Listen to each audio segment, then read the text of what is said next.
Good morning, guys.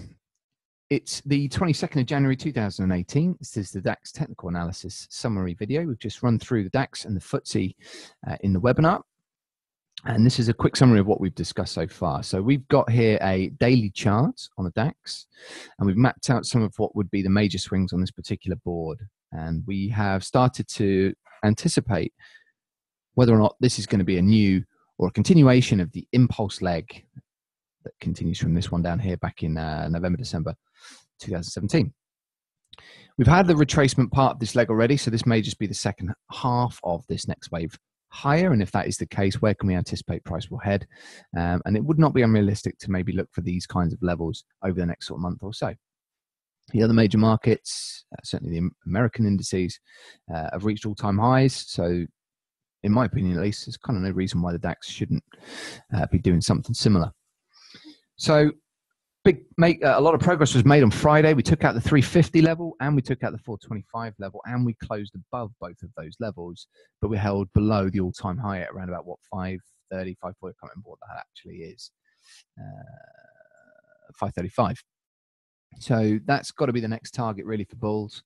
If it continues in this particular vein, we'll see on another chart in a moment that if this was our kind of minor impulse and this was our reaction leg here, then this next wave could be the one that does it. But we'd like to maybe see a bit of a retracement before that happens. So as far as levels that we were looking for, the price to retrace back to, first of all, we've got this expanding pivot play with this, if you like, resistance line that's just about to be tested again. But price failed to get back to balance, because that was what we were really expecting here, was to get down to somewhere near that level there. But you know, we found support here, and we've since taken out those two key levels we talked about just a second ago. So really, this level here is key to break, because at the moment it's still resistance. But if it does react from this and we head lower, which seems like we're doing at the moment, then we've got this green shaded zone that is going to act as potential support, simply for the fact that it was that major high that needed to be broken on Friday. Below that, we've got EP3, which is around about 330. We've then got this little level here that got washed with this 350 high here, currently 13.3. And we've got this little zone here, which is almost like a multi-pivot level at around about 13.250. So they're levels that look interesting from the horizontal lines at least. This one looks a little bit messy at the moment, so I'm just going to tidy it up. But it was just simply a multi-pivot line based on a couple of different levels, and it was acting as an area of confluence with the median line of this fork, just based on these pivots here, and this horizontal level at 350. And if we get a retracement back into there, it would look interesting for me. And as far as the 10-minute chart was looking, we had a fork pulled from these pivots here, but I've pulled a slide in parallel as well, because frequency seems to have changed just a little bit. Price is not so much responding to these lines, but just an area, it shifted, if you like, to the right just a little bit by this kind of distance between the low median line parallel and the slide in parallel. It's the same distance between this quartile line and price action here as well. So the trajectory is still valid, but frequency just seems to have shifted a little bit. So that's another area of interest to look. If it was to retrace into this sort of zone, it could be an interesting spot for buyers to show up, which I think is actually the level we just talked about, the 350 maybe there. Yeah, so it's an interesting spot. I'd imagine it's going to be marked out by a lot of buyers.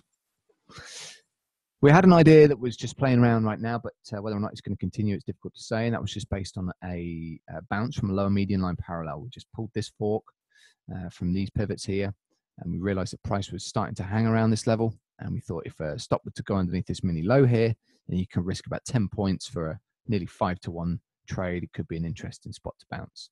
Whenever you put these kinds of trades on, you never know whether or not they're going to play out the way that you've anticipated them, but that's why you use good risk management, because with 5-to-1 out of 6 trades, you can lose 5 and still break even. That means your win rate is 16%. You're losing 84% of your trades and still breaking even. Don't know many other people that would lose 84% of trades and still be able to break even, but that's why you use good bankroll management. So that was the DAX. And as for the FTSE, we had a quick look on that as well. And we were clearly bullish on this daily fork here using a fork from these pivots.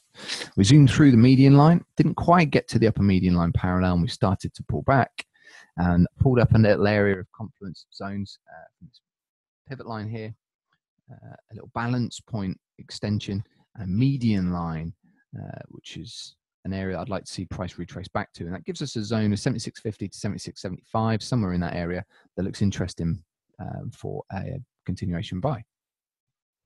But so far, as of Friday, it didn't do that. We had a pretty bullish candle. So whether or not that idea is still valid, yet to be seen. This little pivot line looks interesting as well as a retracement. If we can pull back to that area, it could be interesting. Just simply a little multi-pivot line. And we were playing with an idea of shorting off of the underside of this ACR line set here. The idea doesn't seem to be playing out the way that we were anticipating. So we'll just keep an eye on that. But the idea was very simple, that we had this push line here that was capturing price. We had action up here, so we're looking for an opposite and equal reaction on the other side of that center line, which happened, but we bust through it. So now we're looking as a kiss goodbye as a short from the underside of that.